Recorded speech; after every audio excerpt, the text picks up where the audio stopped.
نگاه کن عزیز من از بچگی دندونامو اینجوری مسواک میزنم، دندونامم خیلی تمیز میشه.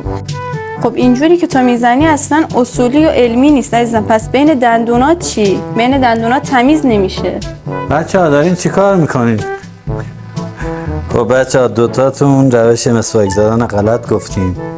اون روش که یکتون استفاده کردین اون کفش برق انداختنه، یعنی کفش واکس میزنی این شکلیه. نه، اصول صحیح مسواک زدن به این شکل. ببینید از بالای لثه با زاویه 45 درجه میایم پایین، باز دندونای پایین به همین شکل. ببینید آروم. شما هدفتون اینه که غذایی که بین دندونا گیر میکنی این غذا را رفع بکنید. خب پس بنابراین اون روش بذارین کنار، این روش صحیح را یاد بگیرید.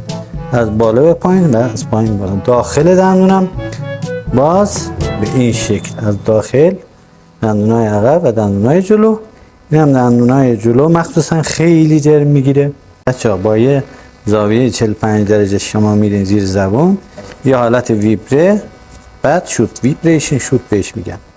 خب این روش صحیح مسواک زدنه که دندونا تمیز و مرتب میشه. اون روش که شما گفتین صحیح نیست.